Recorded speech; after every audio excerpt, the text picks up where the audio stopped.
Kushner here with Orange Bloods for your Texas vs. Cal Berkeley game preview. The game actually is a late game because it's in California.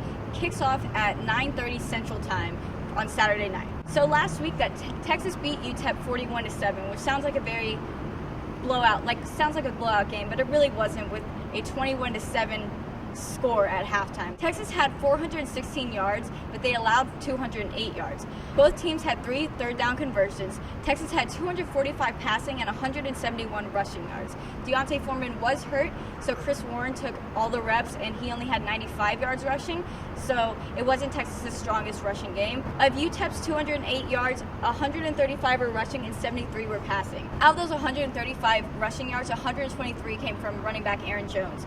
As far as Cal, they actually lost last weekend to San Diego State University 45-40 in a very high-scoring game, which was actually a very awesome game. Came down to the last minute. Cal had 604 yards in this loss. They allowed 463 yards. They converted 7 third downs, and they allowed 5 third downs to be converted against them. Of their 604 yards, 522 were passing yards, and only 82 were rushing. Of San Diego State's 463 yards, 334 were rushing and 129 were passing. Texas had a lot of injuries, a lot of players who sat out last week against UTEP, which might have hurt Texas's performance slightly.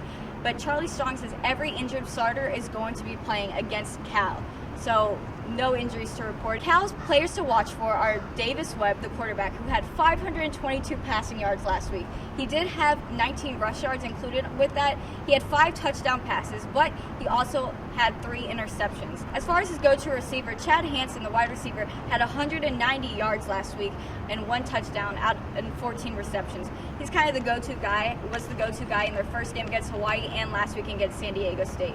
Khalfani Muhammad, the kick returner, is another player to watch for. He had 74 yards on 4 kick returns last week. Texas's special teams are not very good. They've had a lot of issues tackling, and this is a guy that Texas will have to stop because he will rack up those return yards. Texas's players to watch for is quarterback Shane Buechele, who had 244 yards and 4 touchdowns last week. D'Onta Foreman, Texas's running back, is another player to watch for. Although he did not play last week and he's coming back from his injury, he's well rested, and he had a great game against Notre Dame.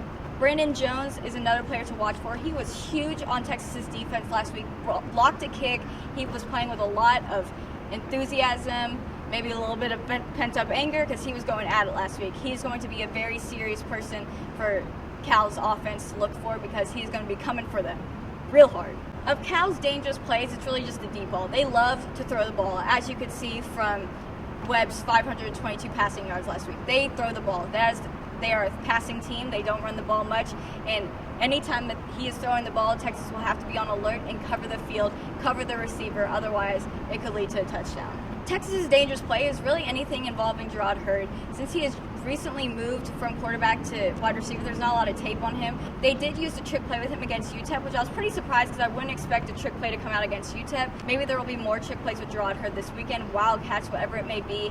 He is very fast, and Shane Buechele has had a pretty good connection with Hurd throwing it down the field. Cal's strengths, obviously the pass game. Like I said, 522 passing yards last week in one game. It's absolutely ridiculous. It's ridiculous. Texas's strengths are receivers and running backs. There are a lot of receivers that Texas throws to. It's a handful of targets. Of all the passing yards last week, there was probably about 10 receivers who got the ball. So Texas has a lot of strength in receivers and the running backs. D'Onta Foreman and Chris Warren are both very talented running backs. I prefer D'Onta Foreman, who will be back from injury this week, but I think Warren got a lot of practice this past weekend against UTEP. Cal's weaknesses are their rushing game and their defense. They only had 82 rush yards last week.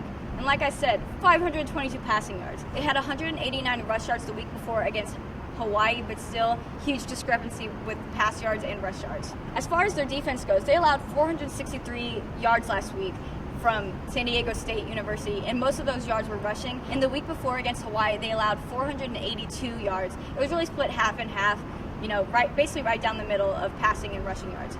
Texas's weaknesses, same as last week: defense, special teams, and dumb penalties. Texas allowed 208 yards last week, and while that may not seem as that much, it was against UTEP, not trying to discredit UTEP, but that's usually a big blowout game for Texas. Last week against UTEP, Texas's special teams allowed 128 yards in returns, which is just unacceptable. Special teams has been getting better, but they're still unable to stop those returners for some reason. Texas again had more penalties than the other team. They had 2 more than UTEP. They had 10 penalties for a total of 115 yards. That's 115 yards that Texas did not have to lose, and it's just stupid yardage to give up at this point. As far as final thoughts about this game, there's a lot of bad blood from last year. I think that because this game was so close last year at home, we all know the game. It was 45-44 off of a botched kick, and I think there's almost like a mini rivalry brewing. I think a lot of these players who were on the team last year have a bad taste in their mouth when it comes to Cal. This is an away game. Texas' first away game of the season. This might be actually a real test for Texas to see how they're performing in a different time zone and in a different state. I think that this is going to be a shootout. It's going to be a high-scoring game. I expect both teams to be in the 40s. And as far as points, it's going to come down. It's going to be a pretty close game, kind of like last year.